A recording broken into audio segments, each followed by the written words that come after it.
Hello, hello, hello, and welcome to the Mystic Nerd Squad podcast. I am your host, Kelly Meyerson, and today I'm bringing to you one of my favorite new people that I've met in the whole networking gorgeousness that happens in the business entrepreneurial world. This is Jon Marino. Welcome, Jon. Hi, Kelly. How are you? I'm so good and so happy to chat with you. We've got a really big plate full of things to talk about, and I'm so thrilled to have you. Before we start, I'm just going to read Jon's bio. I love to get a flavor for everybody of my guests and what they do in the world. Jon Marino is the founder of QueueSimple, helping ambitious startups and growing businesses grow their business even faster. With years of experience and clients like Roger Love and Alex Mandossian, Jon combines expertise in copywriting, AI, marketing, and automation to serve entrepreneurs. He also plays a bad guitar. I love that last line, Jon, because I'm like, is it, I know you're into words like I'm into words. So is it like bad guitar, like Michael Jackson bad, or is it like bad guitar, like not so good? That's a wonderful question. It's actually I actually stripped the line from a Rolling Stones song called Loving Cup. And Oh, yes. And for many years, I'm a self-taught guitar player. I've gone down the rabbit hole into the theory realm mm. farther than most musicians as a whole, not just guitar players, because guitar players barely scratch that surface. And and I always had these really high standards for what I was doing, and I was never really happy with how I was playing. Like I had all this knowledge and I would apply it and it would just fall flat.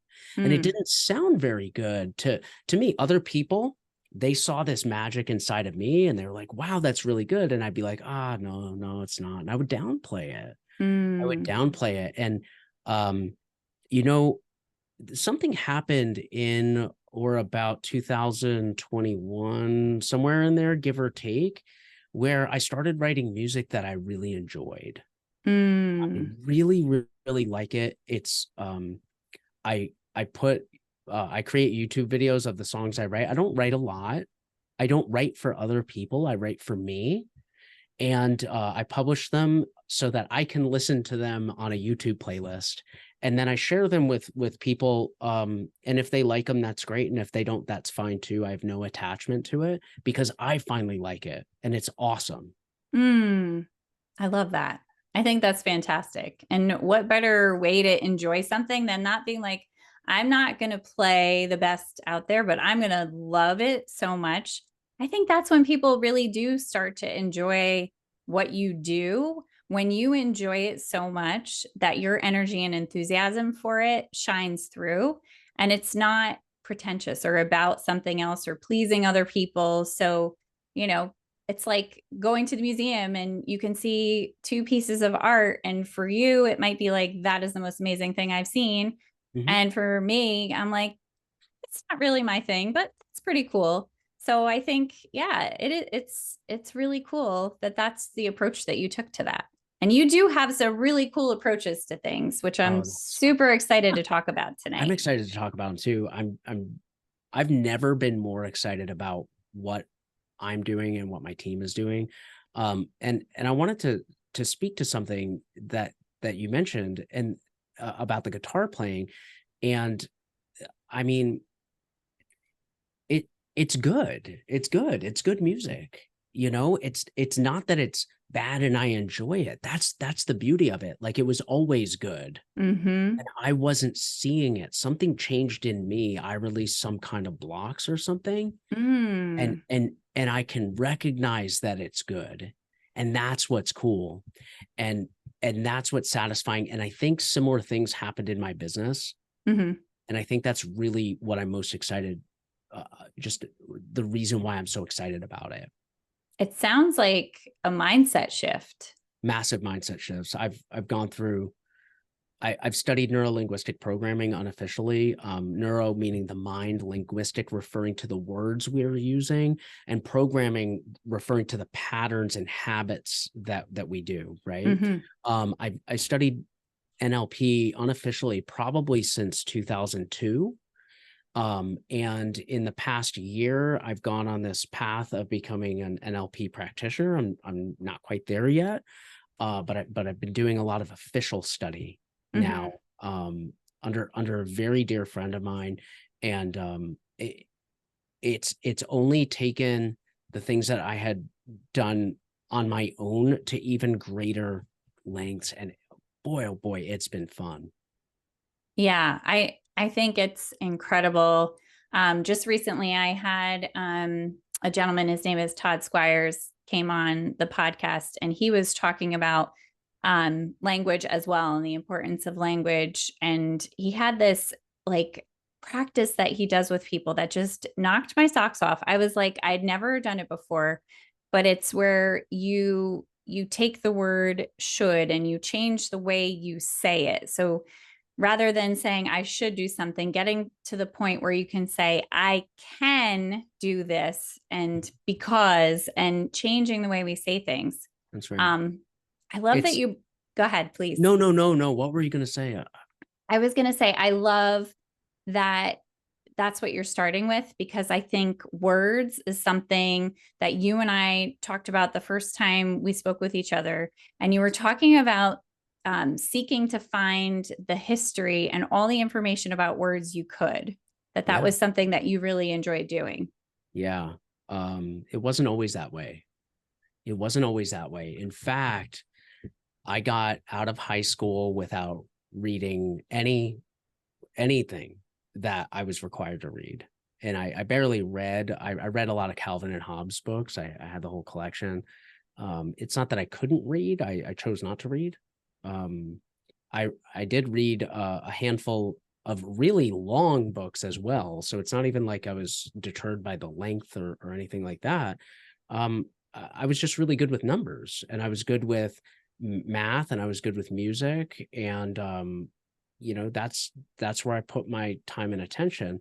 And, I was terrified to write, and I was terrified of words. I went through engineering school. I finished with a bachelor's in engineering.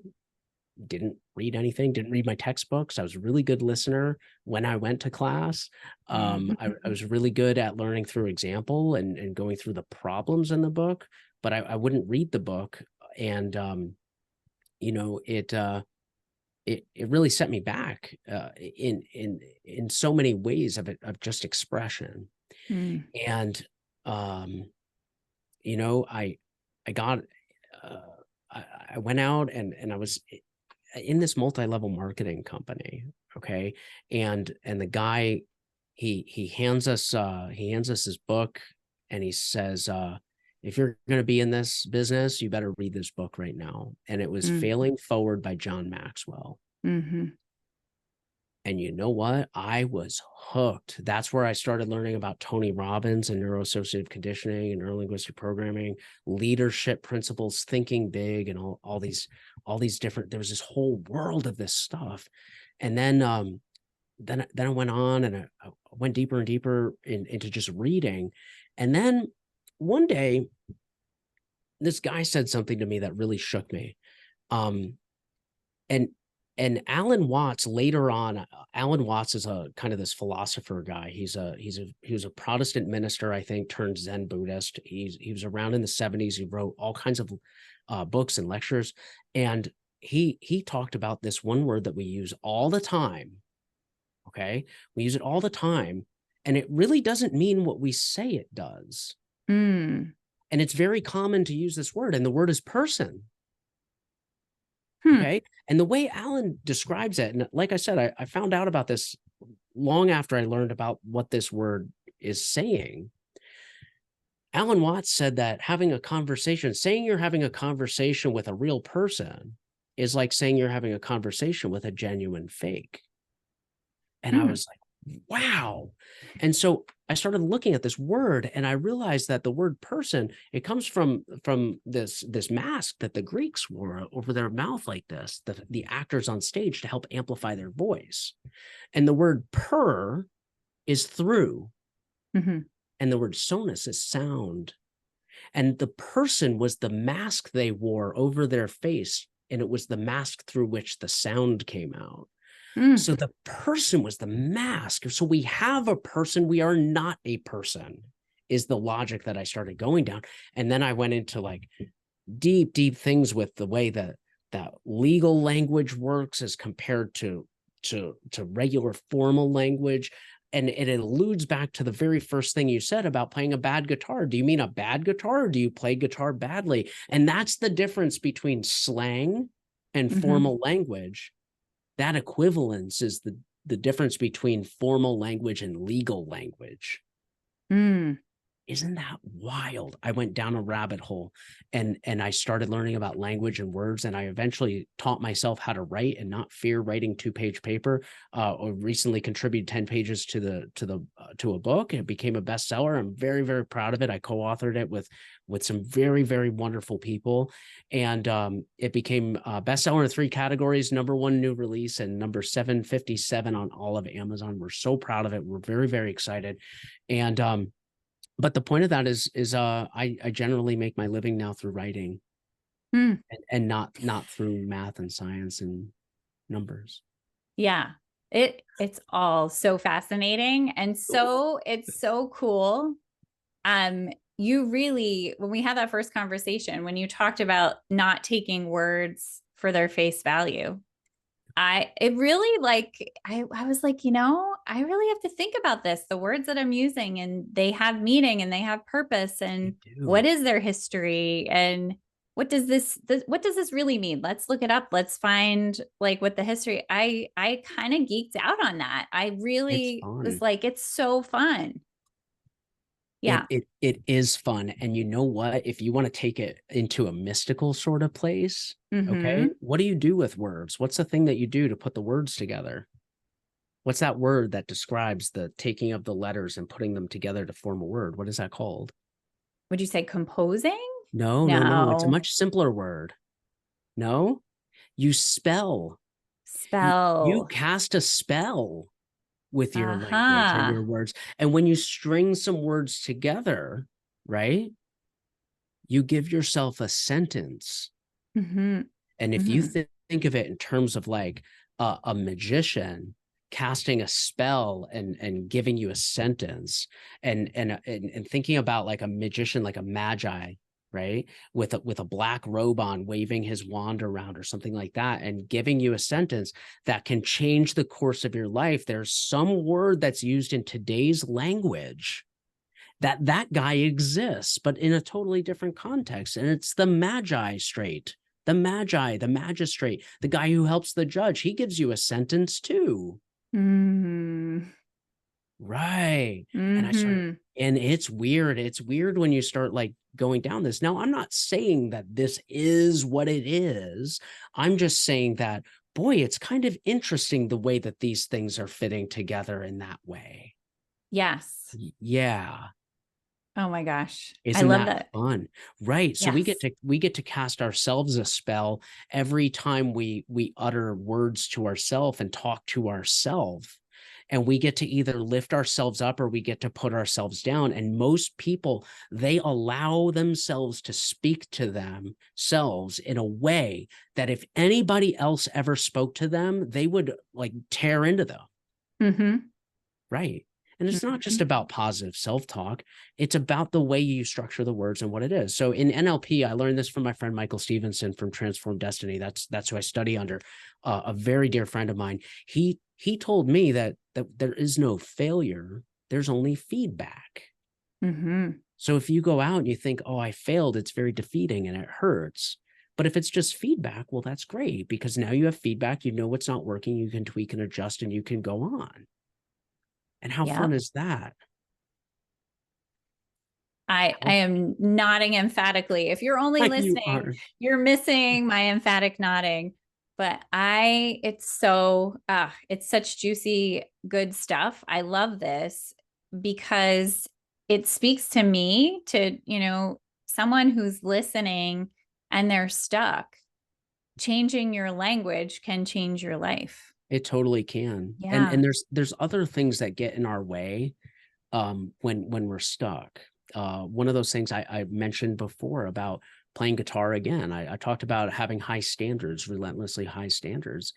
And a lot of times in our life, whether it's in a professional capacity, a family capacity, a personal capacity, a business capacity, any of these things, having really high standards can really get in our way and prevent us from being presented with the opportunities that we should have, just because we don't think we can do it good enough, or we've got to keep tweaking and tweaking and tweaking and tweaking and tweaking and kind of burning time on it. One of my mentors, Alex Mandossian, who you mentioned in my bio, very, very important mentor to me. He told me, John, done is better than perfect. Mm-hmm. Right. And version 1 is better than version none. Mm-hmm. So when we work with teams and we work with people, a lot of times they're like, no, it's not good enough. It's not perfect. It's like, let's get version 1 done. And then we can come back and we can modify version 2. And what you find out a lot of times is version 1 is actually pretty darn good and people really like it. Mm-hmm. And version 2 is great, because then, it's an even better version of what you put out in the first place. Yeah. And a lot of times we think we have these stories we tell ourselves in our mind about it's got to be perfect, otherwise someone's gonna find me out. Mm-hmm. You know what I'm saying? We're gonna be found out that we're not who we think we are or who we say we are. And to that, I just say, hey, that's not your person. That's cool. That's okay. Because you know what? There are people out there that will resonate with what you're saying, and you're doing the best job you can, and you're not doing something with malicious intent, as long as those things are true, of course. Put it out there. Get yourself out there. Put it out. Go get it. Somebody told me this one time, and I don't remember specifically who it was, but they said, you have all these great gifts. You have all these great things. Who are you to hold it for you? Mm-hmm. And not release it to other people for them to enjoy it and learn from it too. Yep. Yeah. Yeah. And so really that's a lot of the mindset shifts that went through me in the past few years. And it's been profound, and it's been a lot of fun. I love that. I Yeah, cool.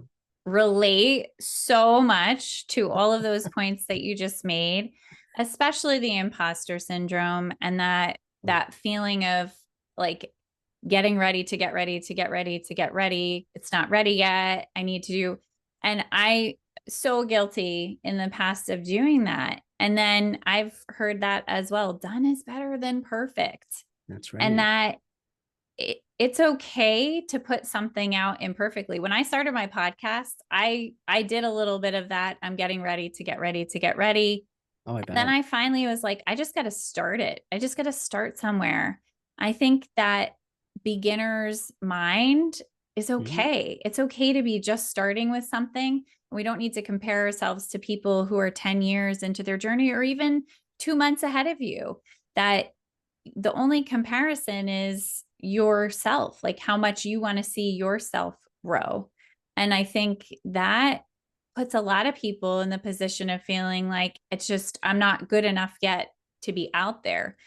But they didn't see, maybe even for yourself, if people were to say, look at where John is today, he's like, there's no way I could do that. There's no way I could be that good. But you're like, but you got to read my chapter in the book and listen. There was a moment where you were feeling just like so many people feel like maybe it's not for me. Maybe I just need to give up, go back, Yeah. stick with what I know I can do, even though it doesn't bring me the biggest amount of joy in my life. I Great. think this happens to people all the time, so I think that's it's such an important thing to talk about, and leave the mystery behind of like people don't just show up perfectly polished with everything in place without lots of trial and error. That's right. I agree with you 100%. And another thing that Alex taught me that aligns with this is, and I'm going to say this to you, Kelly, lovingly, of course, you're not as good as you think you are. You're you're even better. Yeah. You're even Yeah. better. And that's what gets in our way. Like Alex tells this story, and I think it's kind of funny. It's like at conception, you're a winner. Mm. Okay. Because there are billions of swimmers out there competing, and you're the one that won. Right, Okay, exactly. you won. You've already arrived. You're good to go. Just get out of your own way and take that action. Now that brings me to a question. It's your podcast, and I would be willing to bet at one time on your podcast you talked about this. But I bet there's somebody who's listening right now that hasn't heard this. Okay. And so I have a question for you. Mhm. When you were getting ready to get ready to get ready to get ready, and then you took an action, I'll bet you there's somebody listening that is doing that, whether it's in a podcast, a YouTube channel, a website, a blog, a business, or any of these things, or something else, joining community theater or going rock climbing, whatever it is. What would you say to them about taking that first initial action? What would that first initial action be? How big would that first initial action be? I think the first thing that I did was I said, okay, this is a little scary. It is a little scary. Mhm. People might judge me. I'm not for everyone, and that's okay. Not everybody's going to tune in and be like, Mystic Nerd Squad, I don't know what this is. This is not for me. And that's okay. And I said to myself, all you have to do is just start. Just start where you are with what you have today. And I did like a little truth seeking in what did I actually have, not with the stories I was telling myself about how people were going to think I was crazy and this is a silly thing to do. I said, I have Zoom. I had a friend, Jen, who was like, I will come on your first episode and talk about being a mystic nerd. Had my first guest. And I said, I just need to record it. And I had the microphone, the Buzzsprout account, like literally everything. I literally just had to press record and press publish and just go. And that's what I did. And it was phenomenal. It was great. Can I ask you a question about it? About that Yeah. moment? About that Yeah. moment? You had all the tools. Yep. You just had to make a decision, and you made it. Okay. You've made this decision. You're with your friend. You've got your mic, you've got your Buzzsprout, and you clicked record. Tell me about that. I That's where I think I first, started with my little hello, hello, hello, and welcome, and it stuck. And that's now just how I start. Mhm.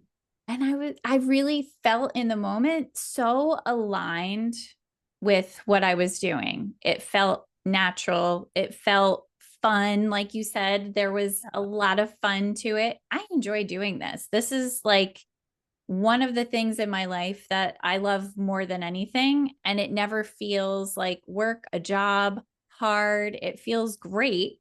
In the beginning, I just didn't know what I didn't know. And I was like, that's okay. I get to build and I get to learn. And here I am 4 years in, and I don't know, somewhere around 60 episodes. I don't really know for sure. And I'm definitely better at it than I was in the beginning, you know? And I got to tell you, you have a wonderful process for bringing people onto your show.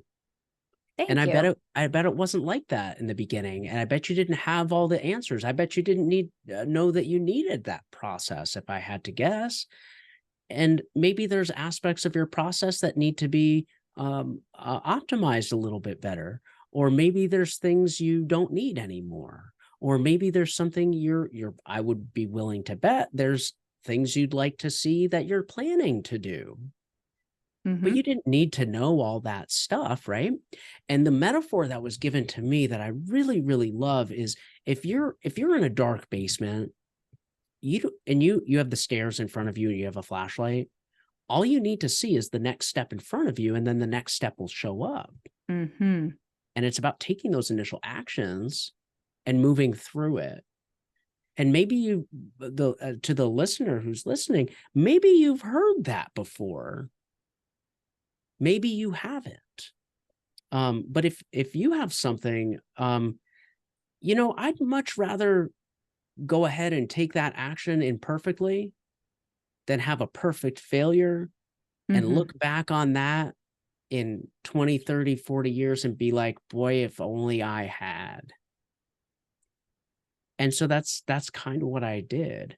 And I talk about it in the book where I was in Hawaii, and I was like supposed to be having this this transformational adventure. I went by myself, and I went for creative reasons, and boy, it was miserable. And I won't give away the story, but that only happened a year ago. And that only happened a year ago. And I was already doing well in my business. My business is completely different a year later. It's completely different. And a really interesting thing is that story about Hawaii. I was at a songwriting retreat, oddly enough, and the gentleman who was facilitating and hosting the songwriting retreat introduced me to this guy. I hired this guy to help me with my storytelling and to help me be on stages. And that's the guy who introduced me. His name is Kyle Gray, to you. Mm-hmm. How cool is that? How Yeah, cool. You have a direct connection, Kelly I Meyerson, do. to that story that is in that book. There is a Yeah, direct thread. And how fun is that? it's so It's fun. it's so It's fun. the best. It is the best. I Now, think, yeah. now before you comment on that, imagine if you didn't press record. Mm-hmm. Right? Imagine if you didn't take that first step. Imagine if you kept preparing to get prepared and saying it wasn't good enough and slaving over that. How do I do my intro? Right? Yeah, It's these silly things that they're silly in retrospect, but in the moment they feel really important, and they prevent us from doing the things we really enjoy. yeah, definitely. Well, I wanted to say, first of all, we both love Kyle Gray. He's such a phenomenal storyteller. Yes. And the other thing that I really appreciate about him Mm-hmm. is the way that he connects people. And it really, being connected with him, being connected with you, as I've been meeting people, being able to come full circle and say, I have these wonderful people who are your perfect people to get into your circle. I think I get more excited about connecting two people together than I do about being connected with people. So that is one of my favorite things. And I think it's the best way to be an entrepreneur. And we're connecting with people all over the world. And to be in that giving spirit of it's not what can you do for me? It's how can I help you? How can I serve you? How can I provide you with an opportunity to connect with the person who is going to be meaningful in your world? That's right. Yeah. I So, love it. I love making connections mhm. as well. It's very satisfying to me, and it brings me a lot of joy to uh to bring people together that they may or may not work together. They may or may not do a podcast together or something like that, but they're good people that are pre-approved by me, so to speak, to get into a conversation and see what comes up. And maybe there's some magic there and maybe there's not. And it brings me joy to facilitate that possibility, if that makes sense. It makes total sense. Yeah. Yeah. I think that that's one of the really cool things about this. I want to shift and I want to talk Yeah. about this fantastic book, For the Love of Transformation. If you're listening, I'm holding up the book here. It has a lovely image of Roger Love on the front, and the all-star cast down here of all the authors. I I think one of the other really good things you can do, being a good human and supportive of other entrepreneurs and authors, is to read their books, get their books, share them with other people. The stories that are in here are so transformative in and of themselves. And to have a whole book, and it's just been for me in the past few years that this is such a phenomenal success everywhere. Like lots of people are writing their stories, that now we have such access to people. I mean, reading, I just was devouring Roger's chapter because you can hear him in his writing, which I was geeking out on because I love voice in writing. And it just gives you this like sense and this inner look to people who you wouldn't normally have the opportunity to connect with. So how did the book come about? The idea for the book, where did that start? Well, I'll tell you where it started. It actually started with me. Mm. Roger, I was doing some writing for Roger. I did a lot of writing for Roger, his emails and his sales pages and physical letters to people, all kinds of different things. And I did that for quite a while. And I had this friend, Michael Stevenson, and he owns Transform Destiny, the neurolinguistic programming company I was telling you about. And both Roger and Michael are just wonderful people. And Michael has a publishing company that's separate from Transform Destiny called Authority Alliance. Mm. And Michael and I were on a call one day, and Michael said, yeah, I'm looking for some people that they might have an audience and might like to write a book. And I said, you know, I bet Roger might want to. And so I approached Roger about it, and he said, yeah, let's start that conversation. We started the conversation. We put the word out to Roger's email list and invited a bunch of people that were fans of Roger, clients of Roger, all kinds of different people in Roger's world. And they raised their hand and they said, yeah, I want to be part of the project. Mm. And that's where it came about. And I got to tell you, there's some very, very, very wonderful stories in that book. There's stories of a lady, she's an attorney, and how a transformation in her voice gave her a lot more credibility in her work. There's stories from doctors. There's a story of a lady who creates transformation through beauty. Roger creates transformation through voice. And I've got to tell you, you know, I first learned about Roger in 2015. He was doing an event with Brendan Burchard and Bo Eason called World's Greatest Speaker, and it was in San Diego, California. I went there. Pete Vargas spoke on stage as well. If you're a fan of Pete Vargas, he's a wonderful, wonderful man. And that's where I first learned about Roger Love. And I started doing Roger Love's voice exercises, his daily warm-ups. And I'll tell you what, within about 2 weeks, just walking into the grocery store or the Walmart or into Macy's or something like that, and talking to people that I would come across, you know, just people do at the cash register, you know, people helping you find a shirt or something like that.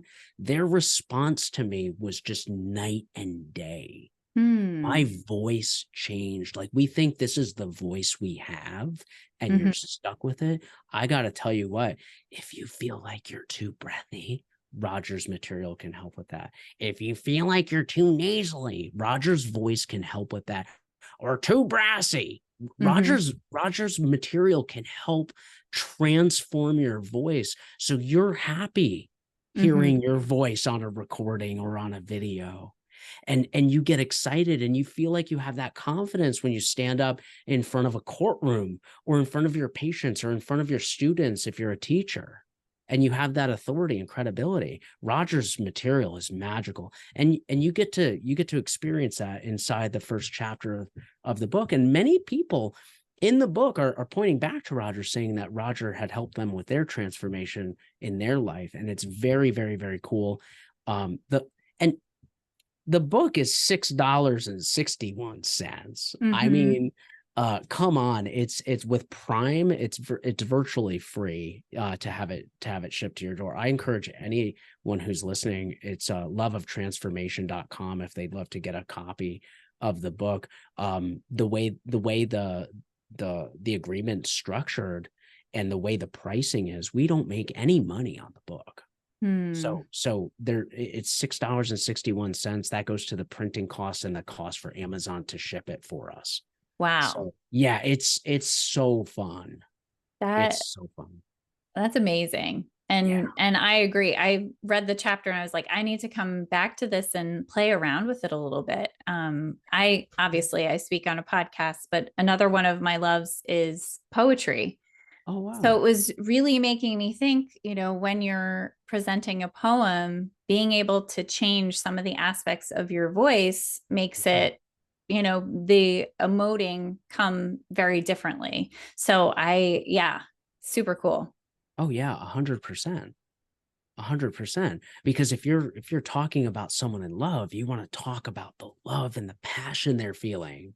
And if you want to talk to someone who's excited, you want to bring up the Mm-hmm. volume, right? During Mm-hmm. your stuff. And absolutely, Roger teaches like the mindset of behind all this stuff and how to strengthen your voice in a really elegant and easy way.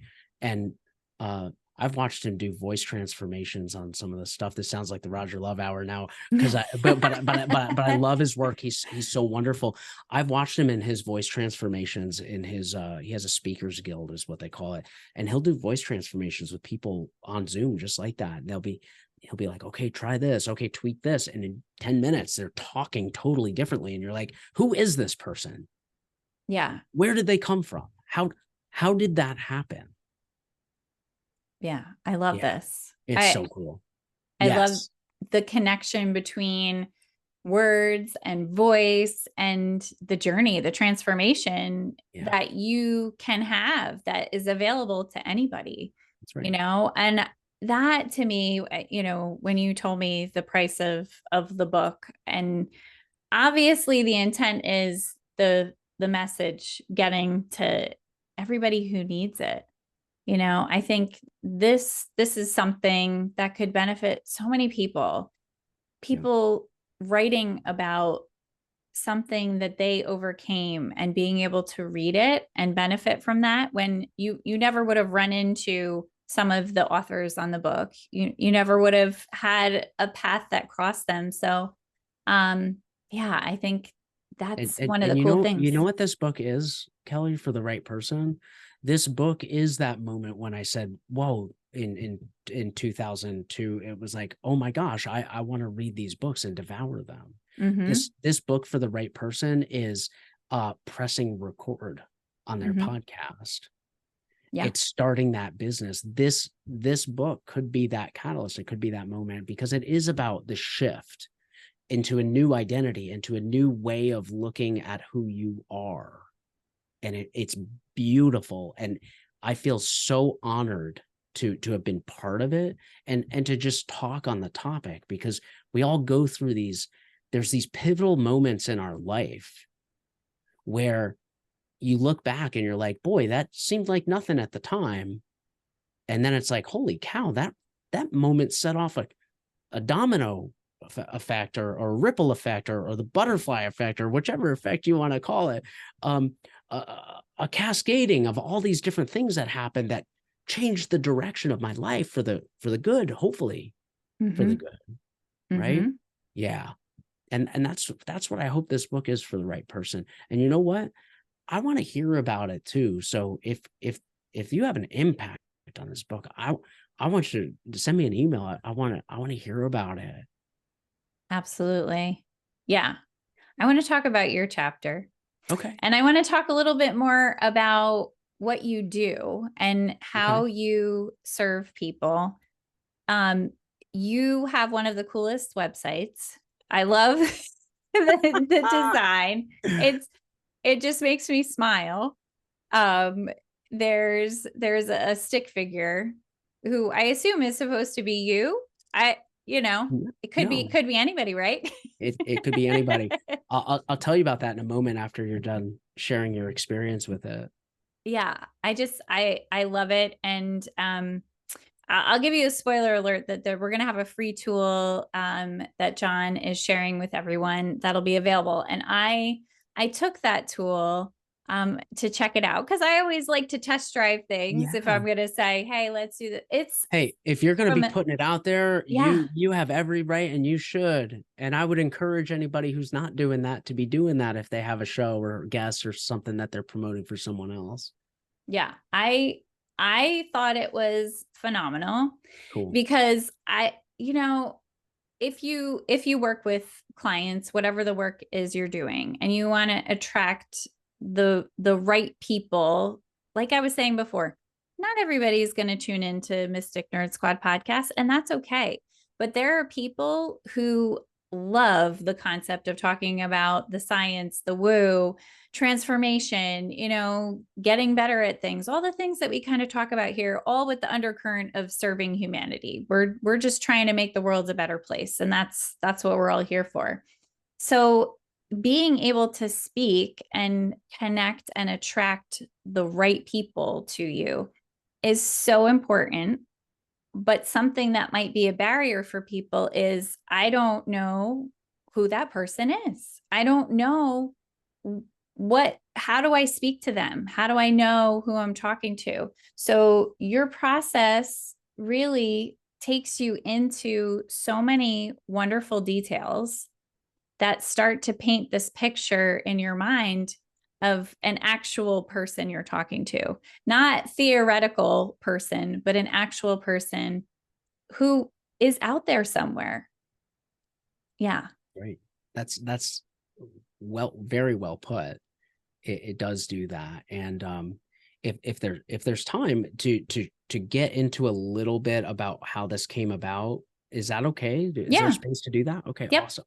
So this came about, so I became a copywriter, basically, is what it comes down to. And copywriting is conversational writing meant to persuade somebody and persuade and entertain, and to keep people engaged, and hopefully to teach people something new that they might not have otherwise known that is of value to them. So it's not knowledge for the sake of knowledge, it's useful information, useful knowledge. And so you really need to know who your audience is. You need to know who you're talking to. And I always knew this, but I always took shortcuts and I always skipped steps. And I always did these things that were like one pagers and thought that was good enough. And every course I took started off with, you got to know who your audience is. You got to know who you're talking to. You got to do this customer persona, customer avatar. You gotta have it down. And I was like, yeah, I done that all. And you know what? I saw, I had that event that happened to me in Hawaii, and I was sitting there and I was frustrated, and I was writing emails for a client that just didn't, they really, what we were doing was lost on them, because it was a lot of work that was committed to in a very short period of time. It's not the client's fault. It's my fault. I did it. I said yes. Okay. And I said yes. And I built my own prison on the little island of Hawaii in the jungle, a few miles from the ocean, just sitting there writing, doing what I would have done at home. Okay. And I was like, I'm doing things wrong in my business. I'm not working with people that are really like getting me excited, so to speak. A lot of just not the right fit. It was sort of the right fit, but not quite the right fit. And I was like, I gotta be doing something wrong. I gotta go deep. And I went back to the hero's journey story. And the hero's journey, this is going to sound like we're taking a hard left turn here going into the hero's journey, but it's important framework. It's important foundation to what I'm about to share with you. And what it was is, there's something called a hero's journey when you're telling a story. A lot of very popular and famous stories follow this path of this hero's journey, where there's the hero, and then the hero's going about his life, and then there's a problem, and then maybe there's a love interest or something like that, and that gets in there, and that creates some drama and stuff like that, and some hope and all this stuff. But then there's a problem that comes up, and the hero's got to overcome that problem to get to the thing he's looking for. And this guide shows up, and this guide kind of takes him by the hand and kind of gives him some coaching or something like that. It's the Oracle in the Matrix, for example. It's Obi-Wan Kenobi, it's Yoda, it's like these guides, right? And so I started thinking about the hero's journey, and something that I might have learned before and not remembered, but something came to me, and it was, I'm not the hero in my client's journey. Like, I used to think I got to come in and be the hero and save their shit, basically. Excuse the expression. I hope that's not offensive to someone listening, but I had to come in and save the day with my cape and my shield or something stupid. It was this story I was telling myself. And I'm like, you know what? I'm not the hero. They are. They're the hero in their hero's journey. And if they're the hero, then who the heck am I? And I had to figure it out. I had to think about it. And I came up with the idea that, and maybe I'd learned it before or something and forgot, like I said, I don't want to take credit for something that somebody else has done, but it was a revelations to me. It was like this new idea. And it was, I'm the guide. I'm the guide that can help them. And then I started thinking deeper about these stories and what makes a good story. And what makes a good story is great characters. That's part of it. That's not the only thing, but it's part of it. And there's things that you learn when you read about writers writing. I learned this, Walter White from Breaking Bad, for example. The screenwriters or the author, I don't know the words. Okay. Figure me out, call me out on it. Right. I don't know the words, but the guys who wrote the pilot, 300 pages of character development before they started writing that pilot. Whoa. Okay. Whoa is right. 300 pages. Okay. Atticus Finch from To Kill a Mockingbird. Okay. Harper Lee said 100 pages of character development before putting the pen to the paper. Wow. Okay. Right. And so I started thinking, I'm like, if I'm going to serve these clients and I'm the guide to them and they're the hero, I should do some character development on these people. Right. I should know, and I should go deep. Mm. And I should go deep, deep, deep and ask questions that maybe nobody's asking to better understand them. And it's not about like getting it right for like the ideal person and that's what it is. It's the framework of who that person is as an aggregate of all the different ideal customers that are out there. Okay. And the one thing I learned about going for ideal customers is this, and it's very smart. It's not mine. I saw it in a group that I'm in. Somebody posted this and I just loved it so much. You're looking for your aces. You're looking through a pack of cards for your aces. Okay. And while you're going through a pack of cards has 52 cards in case you don't know, and you're flipping them over and there's only 4 aces in the pack. But the good news is when you're going through and you're doing this, you only have to go through 36 cards to really win. Okay, and you're like 36 cards and 4, that's 40. That doesn't make any sense, John. What the heck are you talking about? And here's the point. When you're going through the cards and you're looking for your aces, you're going to get the face cards and the 10s. Those are wonderful cards to have. Okay. And you get to pick, do I want to take them or not? But I'm going for my aces, and those face cards, they come around. Okay. But by trying to talk to everybody, you're diluting your message. You're getting it all confused. The right person says, boy, that's not for me. The wrong person says, boy, I don't really know what I'm looking for, but that sounds good. And then they wreak havoc in your life and they kind of screw up what you're doing and make it hard and difficult. And there's a lot of resistance and it's boring. And my friend Joe Polish, he says, you want an elf business, easy, lucrative, and fun. I'm like, okay, well, how do I do that? How do I do that? I got the character development. Okay. And then Jay Abraham is a very, very important character in my life as well. They call him the $9 billion man because he raised revenues and all the different consultations he's done at the time when it was given to him, $9 billion, which is just absurd, right? But Jay Abraham said, if you understand the problems of your target customer better than they do, they automatically assume that you have the solution. And when you understand their problems, those are the things that the hero experiences on his journey. Right. Right. Those are the things. If you understand those things better than that person, they'll crawl over broken glass to say, how can I work with you? Right. What can I do? If you're afraid of selling, you don't have to sell anything anymore. If you know your people, they come to you. They come to you, and it's a wonderful, wonderful experience. And so that's what we do. And that's what these questions really start the process of learning. So when we do these with clients, what ends up happening is we have an interview kind of like this, and I'm doing much more listening in those than I do talking. But what happens is we're able to extract those those problems that their clients are having, those ideal customers are having, we're able to paint this picture. We answer the questions for you through having this dialogue and this question. We don't sit there and say, well, what do you think about this? And we ask these general questions and start getting it. Then I developed a software over the past year. I spent so much time and energy into this that I actually take these questions that I asked during the interview, and I take our responses, and that software processes those responses into this gorgeous document that answers all 50 of those questions. And then once we go back and we say, hey, how do these look to you? Is this on the mark? Then I go drive that thing even deeper. And we get into the problems your ideal customer is having that they either won't admit to anybody, not even their therapist, or they might not even admit to themselves. And that's knowing your client's problems way better than they do, is understanding those problems. Now, one last thing within this, I hope I'm giving you the space to absorb this, Kelly, but most people do it wrong, and they come out and they say, oh, you just have relentlessly high standards. That's what your problem is. And the person says, whoa, dude.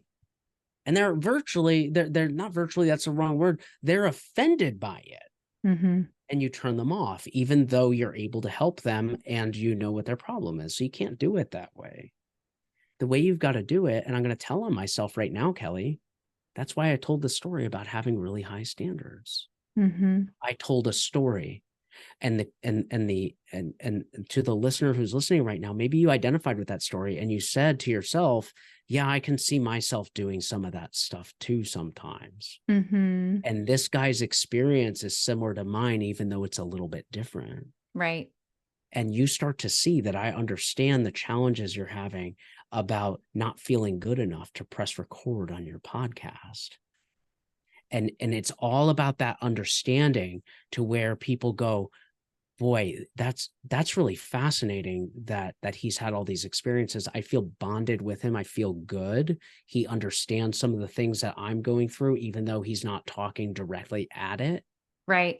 And boy, I'd like his help to do whatever it is that we end up doing together. And it's kind of a collaborative sort of process. And that's not a pitch. That's what I'm sharing that with you and with your audience, so they can see that we just did the magic right now. And I'm not special. I've just gone and focused on this. And that's what you can do too. You can do it for yourself, for your clients, for your spouse, for your children, anybody. Yeah. That's the magic. That's what's fun. Yeah. I love it so much. And it really parallels to the way that I look at like your skills as a leader. It's that seek first to understand, to listen. So what you're really doing is you're developing a deeper and deeper understanding of the person who would come to you, so that you're getting to the solution quicker. You're taking less time to go from A to Z, because you're on the same journey. You're not on two different journeys. You're on the same one. So I love all of that. It's cool, So isn't it? It's so fun. I know right now, the person who's listening is leaning in. They're like, please tell me. So this all sounds amazing. How do they find you? How do they connect with you? What's the best way to learn more? Of course, we'll have information in the show notes. What would you say to that? How should they find you? Well, before I tell you exactly how they should find me, the rule that I tell people is to make sure your business is easy to spell, and that people don't make typos on it. And I taught that for a long time, even before I created the most absurdly difficult word to spell for anybody listening and for anybody watching. And so the word is Q, and it's QueueSimple, and I'm going to spell it for you. It's QueueSimple.com/questions. And you can download the questions, and you can there's some training in there as well to show you how to use them, and what to do. What I encourage you to do when you download them is to print out the paper. Don't do it digitally. Print it out and to go through the questions as fast as you can and just get it done, because done is better than perfect. Because this document is going to live on for you, and you're going to be able to be like, that's the other answer to that question. I got to write it down, and then you'll be able to come back. Okay, you're going to seed your mind with these questions. So your mind starts discovering them on your own, and it activates something called the reticular activating system, which is that same thing when you buy a car and you're like, I got this hot new car, nobody's got it. And then you start seeing 10, 20, 30 people out there driving that car. It's the only car you see on the road. That's your reticular activating system at work. So going through and asking your questions starts priming your brain to start finding those things. So don't get hung up on it. Go through, answer some questions, go fast. I bet you can't do it in 5 minutes. Knock it out, get it done. Okay. And then keep coming back to it over and over again. This picture will start forming of your ideal client, your ideal customer. Get a picture of what that person looks like, staple it on the top.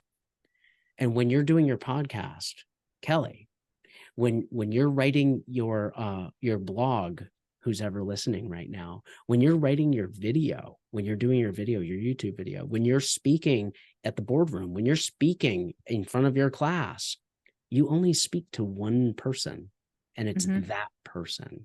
And that's what's fun. Now, obviously, in front of a class, you have different personalities and you get to know them, but you hear what I'm saying. You're speaking through that ideal customer lens. Okay. So one more time, it's QueueSimple.com/questions. It's QueueSimple.com/questions. Kelly. I love it. I love it too. I've had so much fun with you. Your audience is very lucky to have you, and your other guests that you have such delightful people on your podcast. And go back, who's ever listening, and listen to the conversation with Kyle Gray. It's wonderful. Yes. And yes, absolutely. Thank you so much, Jon. You've been incredibly generous, and I very simple secret. I go back and I listen to episodes because it's a very different listen the second time when I'm not managing the time, the recording and all that stuff. But this will be one that I go back and listen to because it's so full of advice and help. And you truly are that guide, Obi-Wan Kenobi, if you choose. But I Better really than Yoda with those big ears, right? Yeah. I love it. I think if you are an entrepreneur of any kind and you want, even if you feel like you've got a good sense of who you're talking to, go get this, run through it. Like Jon said, trigger your reticular activating system. It's probably my favorite part of the brain back here, but it's so worth it to really get deeper into who you're looking for, who the best people are. You've been a perfect guest for me on the Mystic Nerd Squad podcast, and I appreciate you. And I just want to say thank you again for coming on. Remind everybody, we'll have the link in the show notes. You've no excuse not to get the book and to possibly pick up a copy for somebody who could really use it. And I just want to thank you again. And I can't wait to hear what you're up to next. Thank you so much. Thanks so much, Kelly. And to speak to what you mentioned about the book, about gifting it to someone else, it's the perfect gift. The price on the back is $19.99. It's priced at $6.61. It's there for the duration. It's not going to change or anything weird like that. So it makes the perfect gift for the right person. You're right. Yeah. I love that. Thank you so much. And like Jon said, make sure if you read the book and you are feeling like it speaks to you, you have your own transformation as a result, reach out to Jon and share with him your experience. And absolutely, if you buy it, go put a review on Amazon. Those mean so much to authors to hear feedback from their audience, and to get more people reading it. All right, we're going to end it here, but thank you so much for being here. Thank you to the listener who has gotten so many gems from this episode. And we'll see you next time on the Mystic Nerd Squad podcast. Bye for now.